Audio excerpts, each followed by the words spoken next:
Always ahead. Asyad is always with you, providing end-to-end logistics solutions that help your business grow.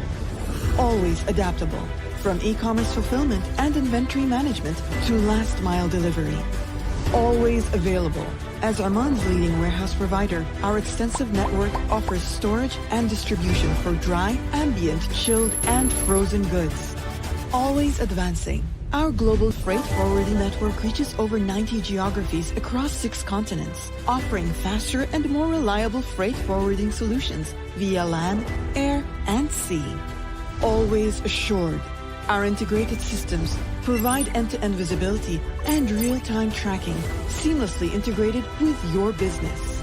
Always ahead isn't just a promise, it's our standard. Asyad Logistics. Fast forward your business.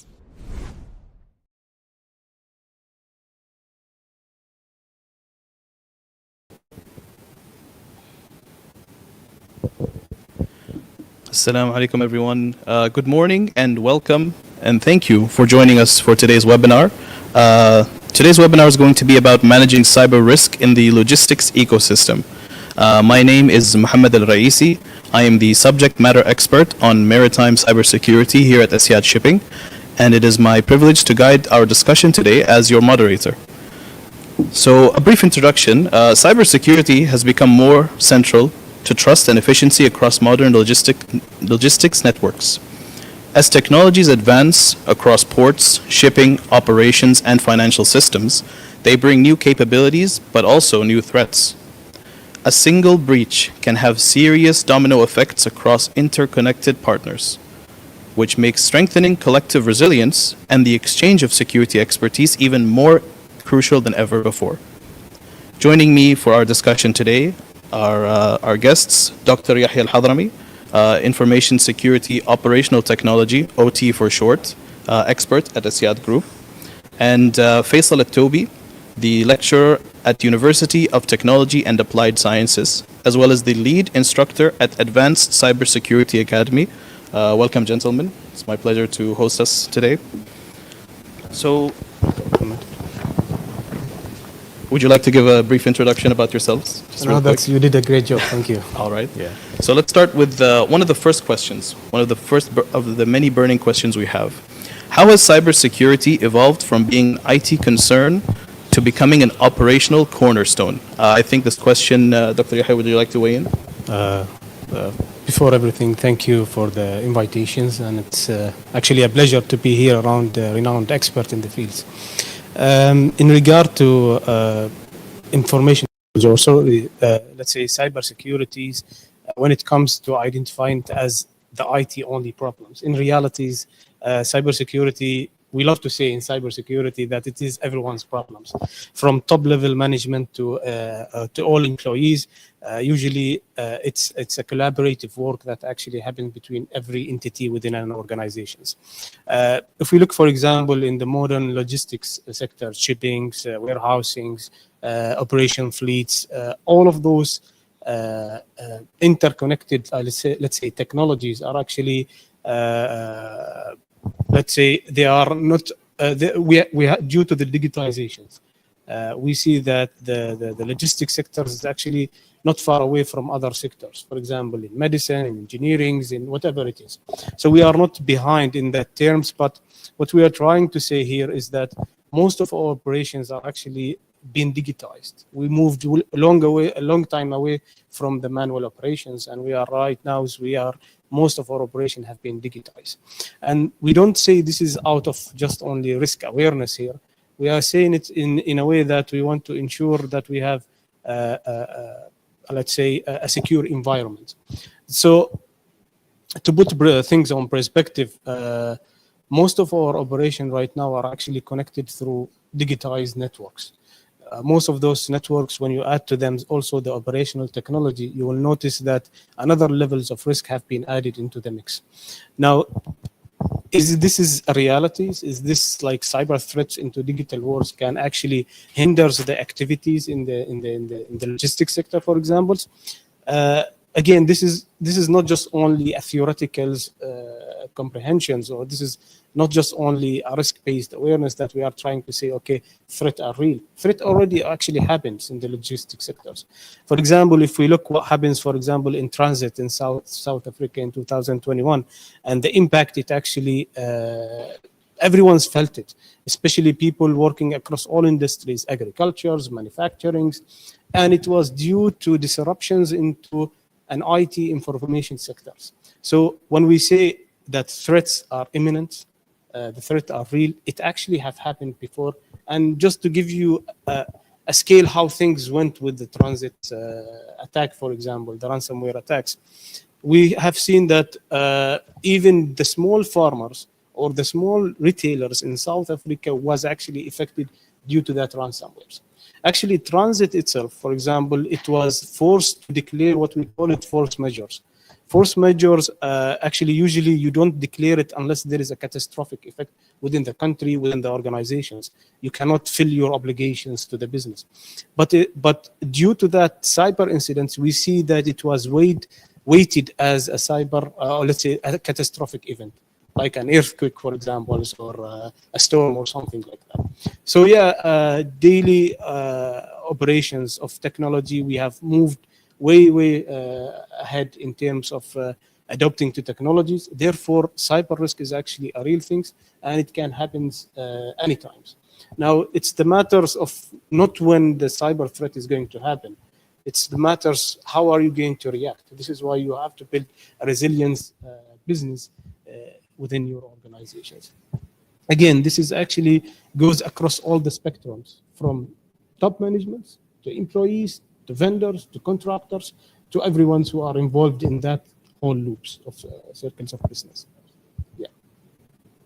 Absolutely. And I think to add to that just briefly, I don't think a lot of people may realize how big the scope of OT is. I think everyone thinks operational technology is a niche technology, but in reality, something as simple as anything with a screen that does a calculation is considered a computer. So Exactly. it's also susceptible to compromise. So I think it's quite jarring to see the effect of the impact that the attack had. Actually, the IT, for example, the information technology in general, have a really good maturity in terms of cybersecurity. But when it comes to operational technologies, usually this is a very, very hard subject to touch, especially due to its physical impact in the real world. For example, usually when in IT, you are affecting just only data and the confidentiality of data. Of course, there is a financial impact. But in OT and operational technology, you are affecting the physical world. Usually when a technology is actually affecting a physical world, it means sometimes another layers of in the mix is added actually, which is safety of people. It's usually sometimes it means the matters of life and death. And this is what makes actually the logistics sectors quite unique from other industry, due to the fact we see it in operational technologies. The logistics sector usually have something from everything from the critical infrastructure. What do we mean by that is actually, usually you will find in the logistics sectors, for example, crane management, and you will find waters, and you will find electricities. So you have all of the utilities are actually, you will find within the logistics sectors. This is to actually add another layers of complexities into the mix. That's absolutely true. It really is one from every single sector. It's quite fascinating. Moving on to the next question. How do you balance the need for data exchange with the need to maximize exposure across both IT and operational systems? Faisal, would you like to take the lead on this one? Yes, good morning, and thank you so much for this wonderful invitation. It's really a pleasure and an honor for me to be here representing University of Technology and Applied Science, and also representing the Advanced Cybersecurity Academy, and to share good knowledge and experience within this webinar. Actually, this question is a very critical question, because as technology evolves in our current age, it is forcing the informational technology to be more interconnected into the operational technology. So our main challenge here, it's not to stop the data exchange between the information technology and the operational technology, because it is happening and it is evolving. Actually, the main challenge here, it's to control the context of that data being exchanged between the operational technology and the informational technology. And to find the right balance, we can follow mainly three main principles. There are others, but three main principles will really help you to find the need to balance, not for you to expose your operational technology. The first one, we can say it's more likely data stripping. What I mean by that is that we only exchange information that is operationally necessary. So in real life example, let's say relating to the port sector, you have your TOS, terminal operating system, and then you have your PLC, and most likely you will have your human management interface, which is your HMI. This is the dashboard where you see all relevant data relating to daily executions. So normally the PLCs will be sending information to the HMI relating to the container status updates. So container status updates means, did this container move to this yard? Is the job complete, or it is still in progress? Did this container be uploaded to the certain vessel? Is it complete or still in progress? So that data that the PLC is sending to the HMI, so the PLC is operational technology, the HMI is informational technology. So that certain information relating to the container updates should only contain the necessary information relating to the container only. Any other information relating to the PLC, which could expose what type of operating system the PLC is running, or what type of software within this PLC, should be stripped out and hidden. So this is the first principle. The second principle we can focus on, it is the data flow within your operational and informational technology interconnections. So, as Dr. Yahya has mentioned before, that most of the cybersecurity breaches, they come from the informational technology. And then slowly they will pivot to the operational technology because of these interconnections. If we focus on the data flow and we put a security, a good secure architecture design, which what I mean by that the informational technology should not directly speak to the operational technology. There is no need for that. The operational technology should send only data to the informational technology. So sending is from the operational technology, receiving is from the informational technology. And we can do that by implementing security solutions like demilitarized zone, which is the DMZ. We can use data diodes, and also we can use secure brokers. And by doing that, we are actually isolating the connection, the full connection between the information technology and the operational technology. So we are limiting that connection. So just in case anything happens in the informational technology, for example, a ransomware, the story or the event that Dr. Yahya was talking about, it will not pivot to the operational technology and have an effect on the operational technology. And the last principle, which I think we both all agree here, there is no 100% security. So we should always keep or have continuous monitoring in our informational technology systems and also in our operational technology systems. The faster you detect, the faster you respond, the lesser the impact. The slower you detect, the slower you respond, the higher the impact. And by doing or following these three principles, I believe you can find the right balance for you not to expose a lot of your operational technology environment. I think it's quite interesting because in previous years, the objective of security in OT specifically was to try to chase the myth of air gapping. But now Exactly. it's, I think they've shifted more towards, it's interesting to see that they shifted more towards, no, it's more, it's less about air gapping, more so about control. Exactly. Very true. Here. We used to, in OT environment, it used to be a closed loop systems. And closed loop system usually requires a certain kind of expertise in that field. Right now, due to heterogeneities, actually, we moved from homogeneous kind of OT systems. We are moving into more interconnected systems between multiple vendors, between multiple entities within the organization. For example, as Faisal mentioned, the convergence layers usually happens between IT and OT.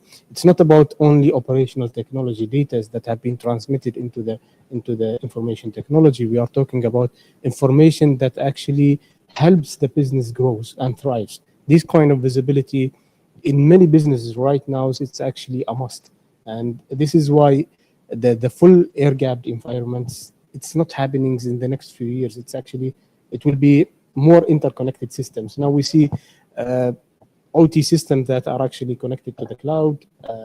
So yeah, we see OT systems in the future, maybe AI is involved in that. So technology is evolving. And the good thing is actually the international standards also evolve with them.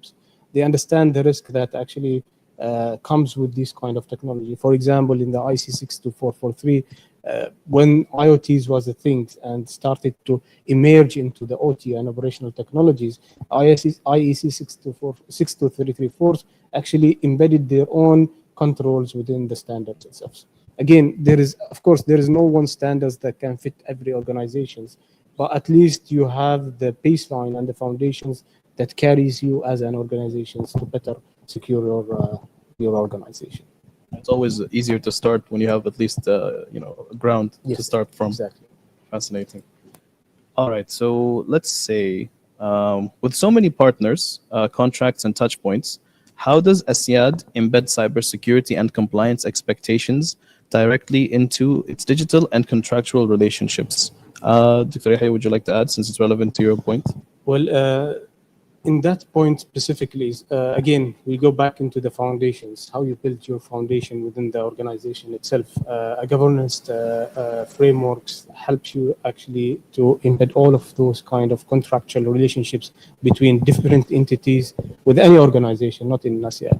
Gladly in Asyad, we have identified the gaps and we have considered the cybersecurity risk that comes from third parties. This is why we have embedded minimum security requirement during the contractual levels.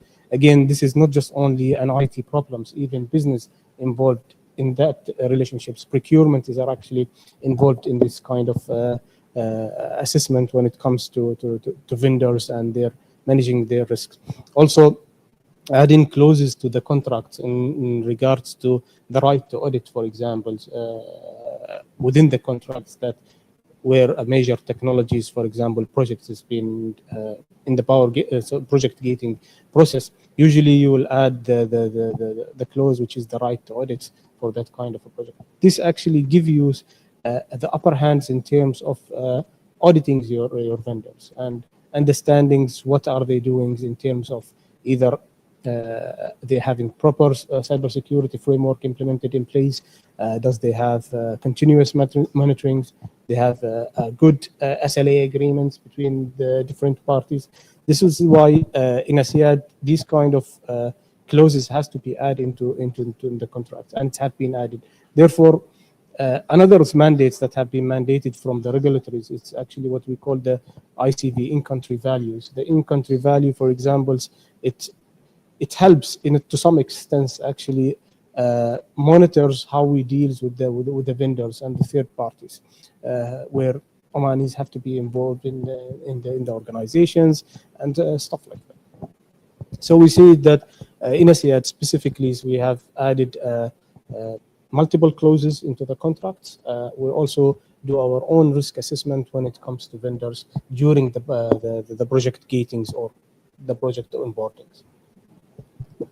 I do think that this is quite an interesting point as well, the right to audit in contracts, as well as I believe it started with the introduction of GDPR and all of these other data privacy laws, where you have the right to audit, you have the right to know where your data is being hosted, or perhaps demand who's the controller and whatnot. So I think it's very good to see that this initiative is carrying forward into an operational sense as well, because Exactly. the third-party risk is always very, you can never know. Supply chain and third-party risk is usually a very complicated, let's say, discussions.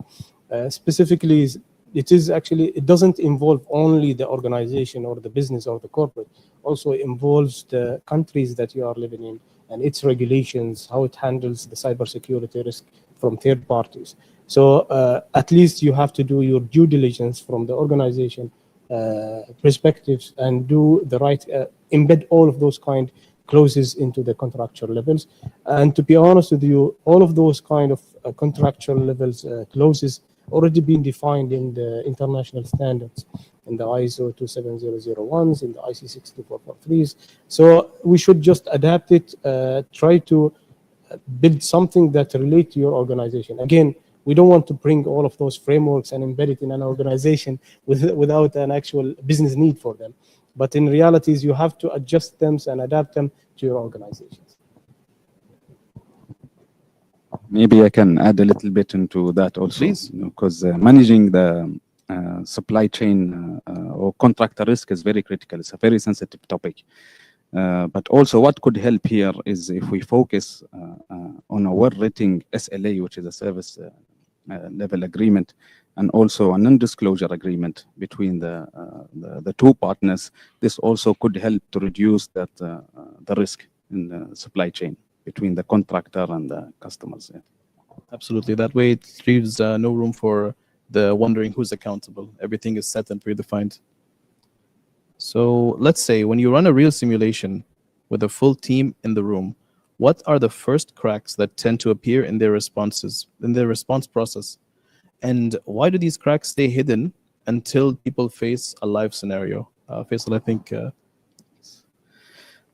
Actually, this is a very good question. At the moment, in the Advanced Cybersecurity Academy, we have executed over 12 drills. And 5 of them, they are national level drills. So let's focus on the logistic part, which is the national logistic cyber drill that we have executed in April. While we're executing the live simulation, actually the first cracks, they are rarely technical.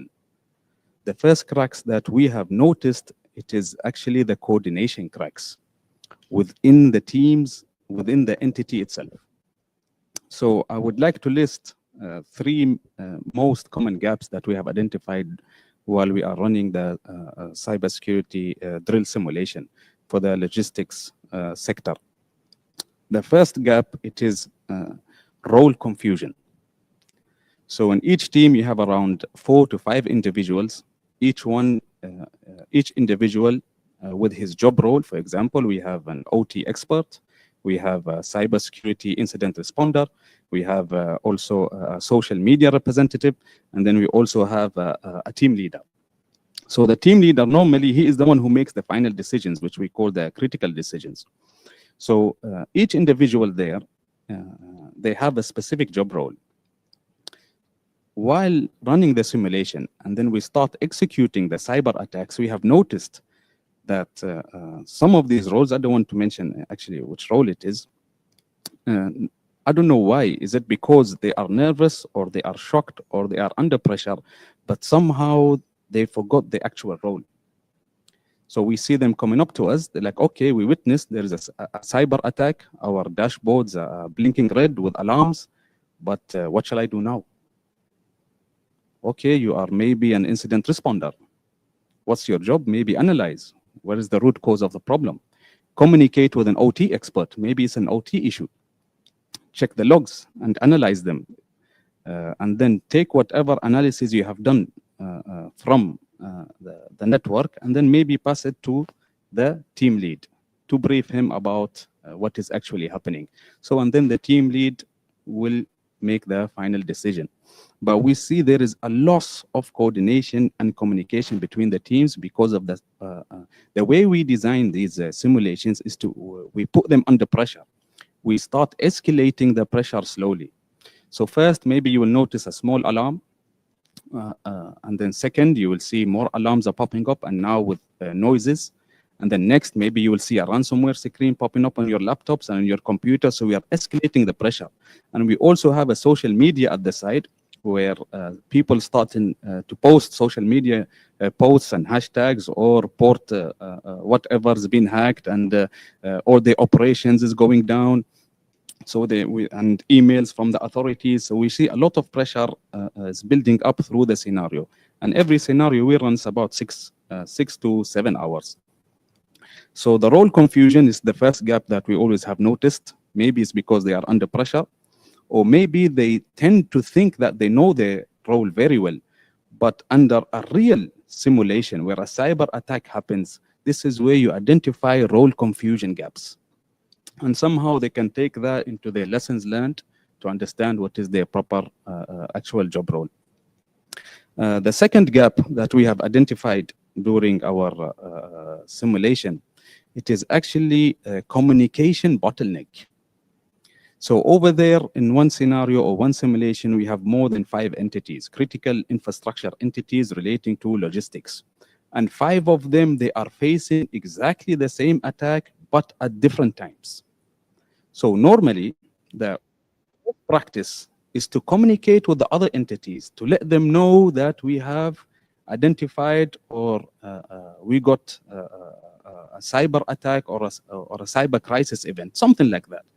At least notify the other entities that this is happening to us. We see a complete disconnection between the entities. It's like everybody's trying to govern and sort the solution of this cybersecurity event internally by themselves. And this is one of the lessons learned that people should take, is you should work together as entities, especially in the logistics part or any other critical infrastructure parts. The third gap that we also have noticed, it is the decision-making paralysis. Okay, the cyber attack has happened, your operational technology has fell down, or it is non-operating at this moment. What should you do now? Should you fully stop your operational technology and start analyzing this cybersecurity issue or cybersecurity attack? Or should you continue your operations? So in each team, we have a team leader. Most likely the team leader should send an email to the higher ranks or the top management that I believe the best solution to move forward here is to stop the operations for 2 hours. Let us understand what is the real issue. Let's remediate this problem. And then after that, we continue. But because of the pressure, we have this decision-making paralysis. Nobody wants to take responsibility. Okay. I don't want to say something. I don't want to give my own opinion because later on it might fire back at me. So these are the first cracks that we notice and the most common gaps in cybersecurity simulation drills. I think it speaks to the importance of things like these drills, as well as things as simple as like awareness, that at the end of the day, no matter how fortified your cybersecurity systems are, your weakest link will always be the human factor. So I think it speaks volumes to how important these drills are, to see where exactly the gaps are and to do the lessons learned analysis. Exactly. And it's not a question of how a cyber attack will happen to me, but actually it's a question of when it will happen to me. And would I be ready at that time when a cyber attack happens?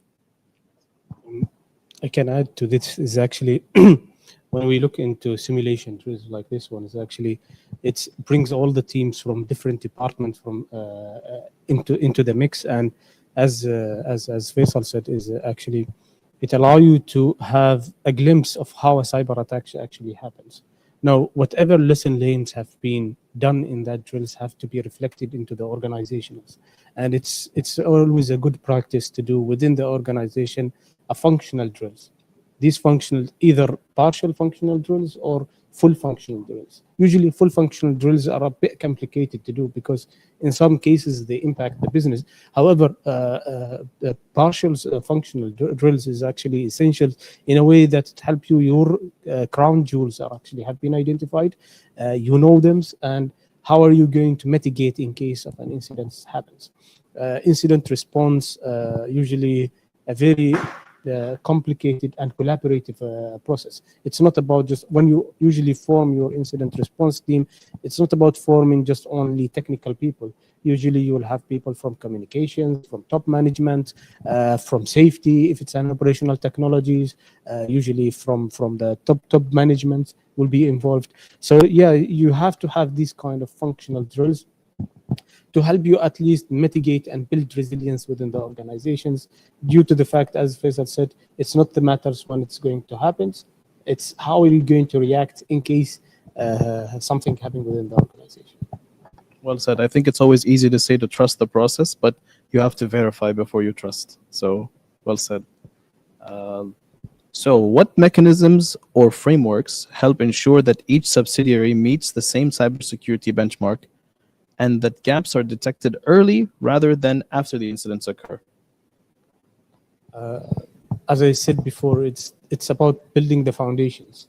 You usually start from the foundations, and building foundation usually start buildings. For example, here in ASIAD, depending on your operational models, how its technology or your operational or business operational models is happening, you build your framework. Again, you don't want to bring an international standard and bring it into your organization that doesn't actually meet whatever business needs that you are doing. Therefore, it's essential to build the foundation correctly, build your cybersecurity framework and governance correctly. Here in ASIAD, we have an ICMS for Information Security Management System frameworks that have been already implemented, practiced, and also enforced in some areas.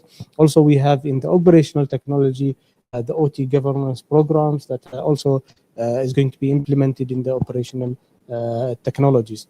Now, after you lay out your foundations and you build your governance, it's essential to actually do what we call governance cadence KPIs. The governance cadence KPIs, it means that you must have some visibilities and matrices actually help you to monitor your governance frameworks.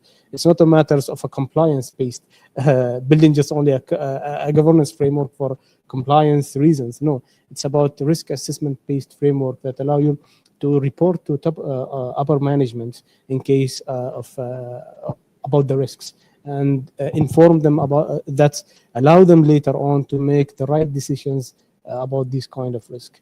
That is one thing. Also, buildings, let's say, a continuous monitoring systems, or a proper continuous monitoring system within the organization. Here in Asyad, there is an invisible battle happens actually all the times behind the scenes. Usually, SIC ops people, we don't see them in daily operations. But in realities, I don't mean we don't see them physically here, but we don't see what they are doing in terms of operations. But in realities, they are continuously monitoring the networks, identifying threats, identifying the attacks that's happening within the organizations, and trying to mitigate them as much as possible. Threat having every seconds, every worldwide, if we talk worldwide, and we are part of the world. So again, if just only 1% of these threats actually attack your organization, the number is going to be huge if we look into the numbers. So there is security operation teams that was actually continuously monitoring the networks, continuously monitoring the different element within the organizations to help identify all the threats and risks that happenings every day. And to be honest with you, usually those people are the heroes because most of the operation is actually laid down to them. They always monitor the environment. They always see what kind of threats is happening into the networks, and they have to have some kind of proper coordinations. And this is what they do. They do have because cybersecurity, it's not about the department of cybersecurity or the functions of cybersecurity. Again, in cybersecurity, you will have to relate yourself into different elements in the technology sectors. You'll have to talk to a network, you'll have to talk to infrastructures. Again, also the helps from these kind of function units assist in actually mitigating the threats that happen within the organization. Absolutely, and I think that's why it's important to have around the clock sort of monitoring when it comes to these sort of things. Yeah. But I do agree. I do think it's a pretty thankless job in general. It is. They are definitely the heroes, no doubt about it. Yeah, and even your incidents commander and incident response teams have to be there all the times, and you have to have a proper communication frameworks that help you to when a real threat, which is passing the critical stage, is actually happening. You will be calling people even when they are asleep. Yeah, absolutely. So, absolutely. So yeah, you have to build it probably just in case a threat slips out or something. Like you guys said, it's not about if it happens, but when. And when doesn't mean during working hours necessarily. All right, let's move on to, okay. What moments during multi-entity drills reveal the biggest differences in how each sector understands a threat and makes decisions under pressure? Faisal. Actually, this is also a very critical and very good question, because at the end of each drill, we always write a full review report of what went right and what went wrong, and what are the lessons learned, and what can we do to improve our or each entity to improve the incident response plans, disaster recovery plans, business continuity plans, and so on. And also the communication gap that was noticed during our cyber drills. Within our cyber drill simulations, we are always forcing the entities to make a very critical decision. And at that moment where the drill is forcing the entities to make a very critical decision is where we are noticing the different critical decisions made by each entity based on how they understand the business model and also how they understand the overall business strategy. So, for example, an entity now, they have to make a decision, which is a trade-off between operational priority and security priority. What I mean by that exactly, at this current moment, they are faced with a cyber attack and ransomwares and so many things. Now the entity, they have to make a decision. Either I stop my entire operations at this current situation and then analyze what is the actual problem and what is the root cause of this incident, and then remediate this problem, and then continue my operations. Or should I continue executing my daily operations while I am under a cyber attack? And here we are talking about cyber resilience. It is when an entity is able to function and provide services to the end customer or the end user, even though they are under a cyber attack. So here we see completely two different entities, but within the logistics sector. One has made the decision that please continue, turn to manual operations, but continue moving those containers to their destinations, no matter what happens. And later on, after we finish whatever we have,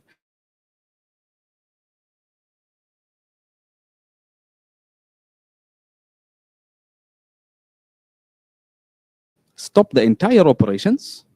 Okay, let's focus on what is the actual problem, as this problem could evolve even more and move into our IT operations and even cause safety hazards. Let's analyze it, remediate it, and then we continue our operations. So here you can see very critical decisions that's made between two entities or two different entities, but within the logistics center. One is to continue their daily operations, and one is to stop. They put cybersecurity as their priority. And then also the entities, they've also defined threat differently. One entity has defined threat as, if this threat happens to me, it will cause me not to be able to continue my daily operations. It will cause delays in my executions of my daily tasks. But one entity defined threat as a threat. It is the cause of that led to me losing certain critical data, and also the destruction of critical data. Because of this destruction of this critical data, I am now faced with delays and not being able to operate. So we can see here they defined also threat differently. I think it's because each entity understood the business model maybe differently, and also the overall business strategy. Yes. I think this also shows us how important, even when in a drill scenario or real scenario, how important things like business impact analysis and business continuity management are truly become. Exactly. Yes. And during these live scenarios, you are actually testing your business continuity plans, and you're actually testing your disaster recovery plans, and you're actually testing your critical decisions. Would they work under these circumstances or not? Under the pressures, yeah. Yes, under the pressure, exactly. Right, so let's move on and see what our next question is. What practical steps could help logistics operators, ports, and financial institutions share intelligence and coordinate responses more effectively? When it comes to sharing information, especially in logistics sectors, I would say currently I wouldn't say there is a fully established framework or a fully established entities that actually share the threats in the logistics sectors specifically. But it's a good to implement some kind of a sharing entities that help you to share intelligence. For example, and we can take example the multi-state, what happens in the US government, for example, they have what they call the ISACA, which is multi-state information sharings and analytics centers. These centers actually shares the threats and information that evolve between different states. Also, the financial sector, usually they have some kind of threat intelligence sharings. The FS ISACA, for example, aviations also have their own kind of information sharings platforms. So I see as a practical steps is we start where from others have done before. For example, from the financial sectors, sharing informations in relations to threats and cybersecurity risks that happens.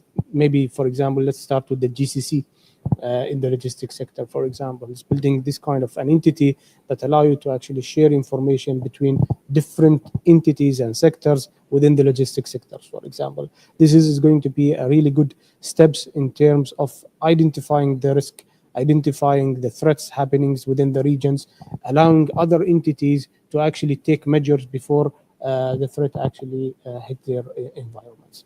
So I see it's as a practical step is actually building a functional entities that allow us to share informations from a cybersecurity perspective.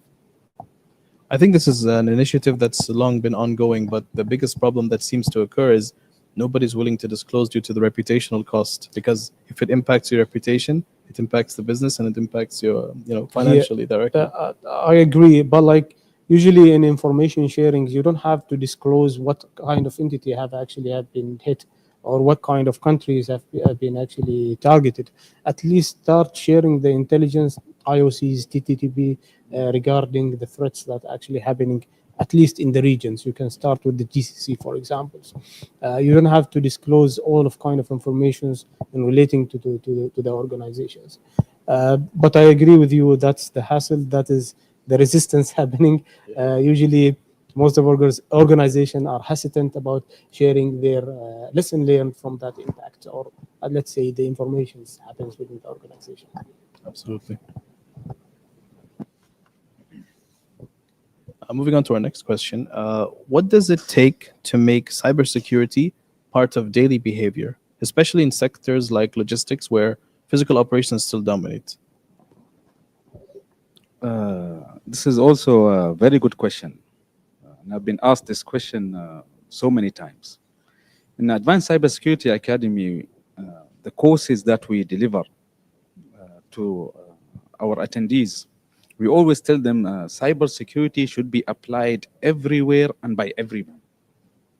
Everywhere, I mean each department and in each branch. Everyone, I mean all the way to, let's say, the receptionist. So cybersecurity should also be applied there. How can you have a very good cybersecurity culture within your environment? And environment or entity, I mean even in the logistics sector. At this moment, there are very, very good initiatives which are executed right now by the entities. They have at the mid-October month or the beginning of November, they always have a cybersecurity week. And within this cybersecurity week, each entity, they start doing awareness sessions for their staff. They also do tabletop exercises relating to cybersecurity to their staff. They also sometimes do phishing simulations within the organization.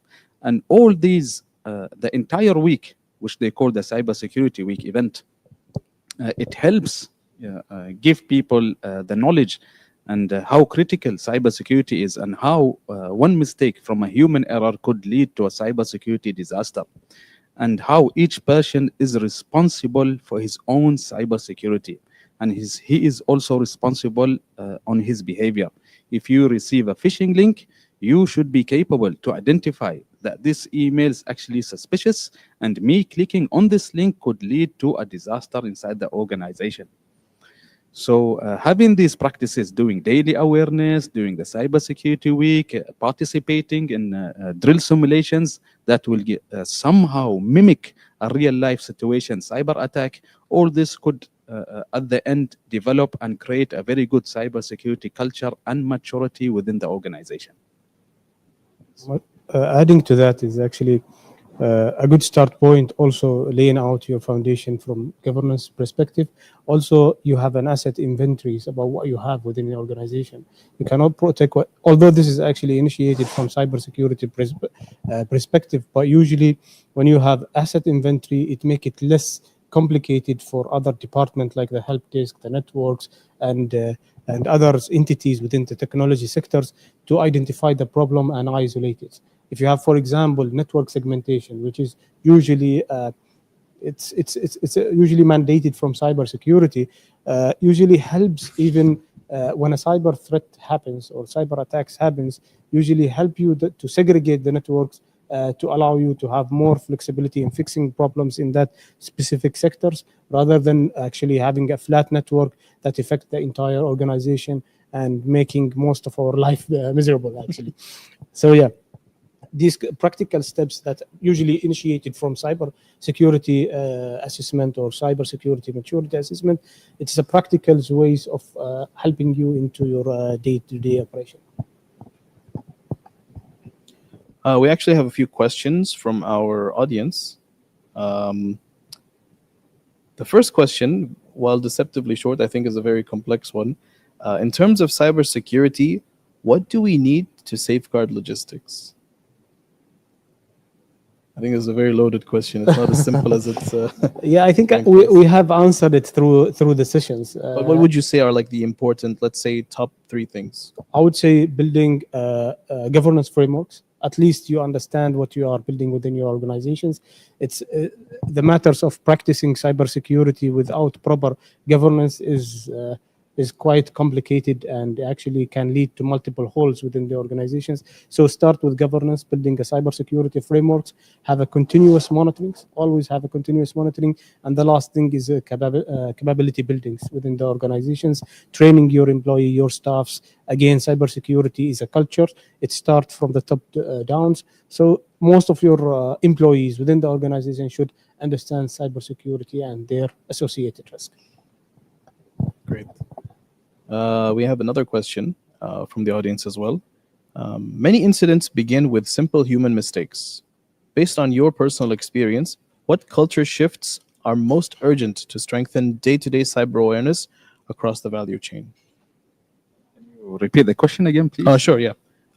It says many incidents begin with simple human mistakes. Based on your experience, what cultural shifts are most urgent to strengthen in day-to-day cyber awareness across the value chain?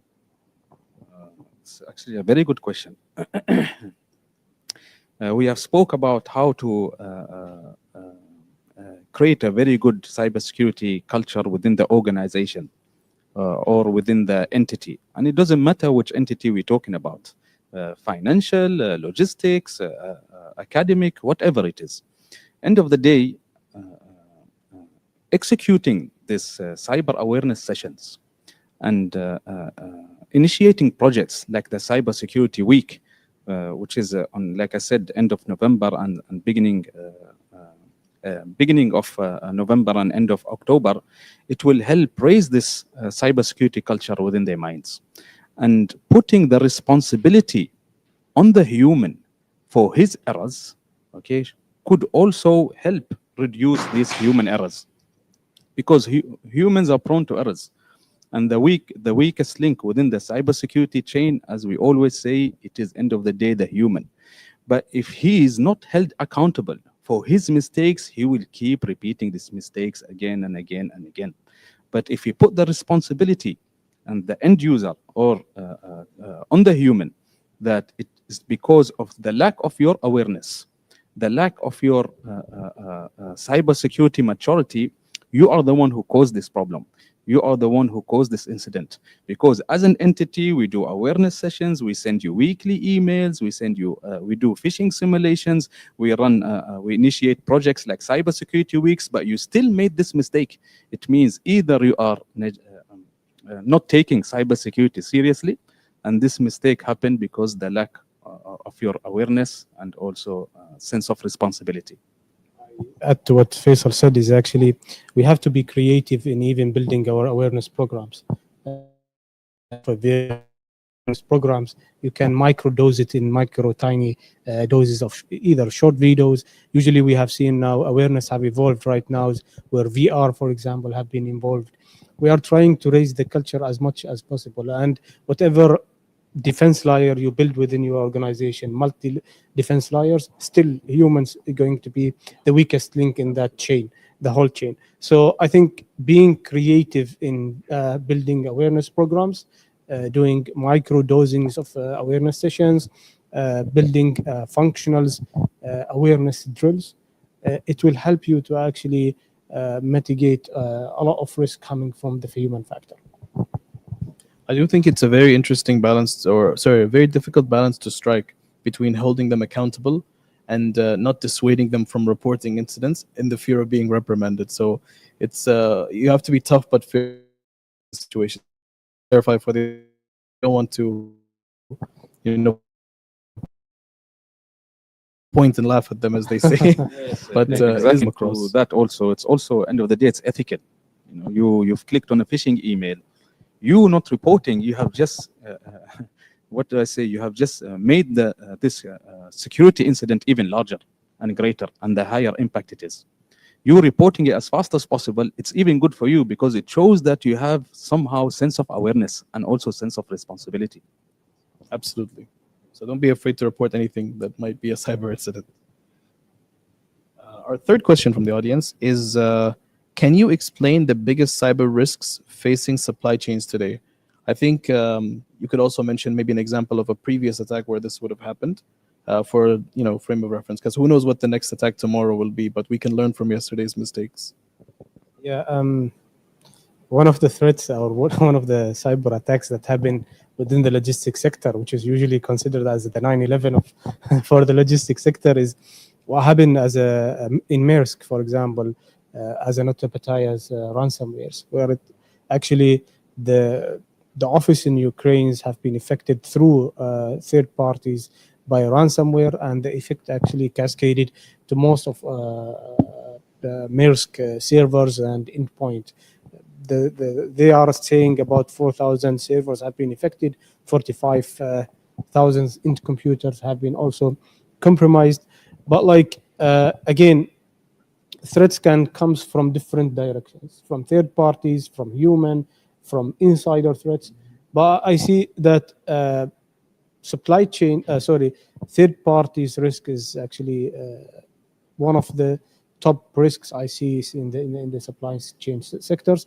The second is actually, if you talk about OT, for example, or operational technologies, I would say insider threat is the most highest in the scores, if it's good to say. Yeah. It's definitely one of the biggest, if not the biggest incident ever to come across in terms of supply chain. It kind of puts supply chain attacks on the map. So that's a very good reference to it. And also relating to this incident, yes, Maersk has, while they are facing this ransomware that hit him, which is the NotPetya, they literally turned into manual mode. Okay, there were no informational technology operations whatsoever. They, from paperless, they went back to being everything on paper and manual. This is actually true, and actually the same kind of attacks happen also in the what we have talked about, the transit.net. Transit.net is actually also they were forced to actually go to operate to manual operations. Going back to manual operation caused most of the manufacturers, also people who are working in the mines, are actually causing their business to actually get affected due to that kind of malware. We're almost at the end of our session here, so I'm going to wrap this up with one question that I think both or anyone could really answer in cybersecurity, and it's a very interesting question.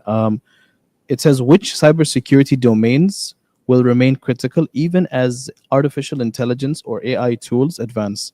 And how should I position myself so that I'm not stuck doing low-level tasks that AI will eventually replace?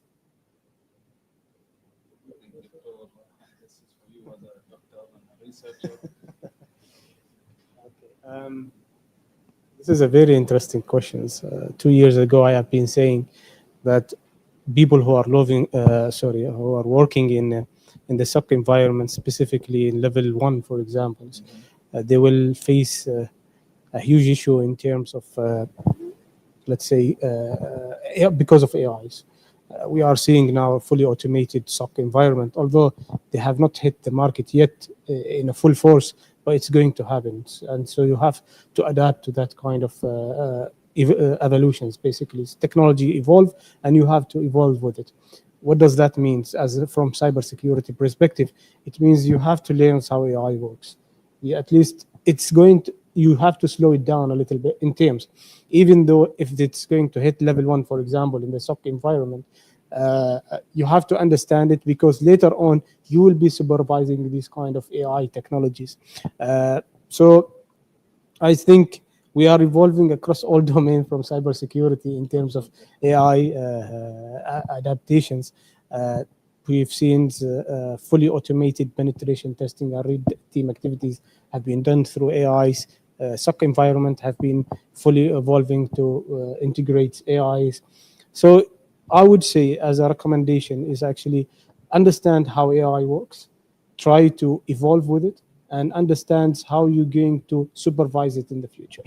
This is how I think you should evolve. Everyone is evolved in regards to AI. Luckily, I don't think AI will be giving any more webinars, so I think we're safe for now. So I think this brings us to the conclusion of our session. I'd like to once again thank you, Dr. Yahya Al-Hadrami, our information security operational technology expert, and Mr. Faisal Al-Tobi, the lecturer at the University of Technology and Applied Sciences and the lead instructor at the Advanced Cybersecurity Academy. Thank you, gentlemen, for joining me So today. much. Thank you. Thank you. And that's a wrap. We've come to the end of our panel. I'd like to thank each and every one of our speakers once again for sharing their valuable insights. From today's discussion, I believe we can see the implications that cyber threats have on a digitally interconnected environment and the world that we live in now. I also hope that the perspectives shared by our speakers help inspire new ideas on what we can do to prevent these risks. Thank you, everyone, for attending, and thank you for your engagement. Always ahead. Asyad is always with you, providing end-to-end logistics solutions that help your business grow. Always adaptable, from e-commerce fulfillment and inventory management to last-mile delivery. Always available. As Oman's leading warehouse provider, our extensive network offers storage and distribution for dry, ambient, chilled, and frozen goods. Always advancing. Our global freight forwarding network reaches over 90 geographies across 6 continents, offering faster and more reliable freight forwarding solutions via land, air, and sea. Always assured. Our integrated systems provide end-to-end visibility and real-time tracking, seamlessly integrated with your business. Always ahead isn't just a promise, it's our standard. Asyad Logistics. Fast forward your business.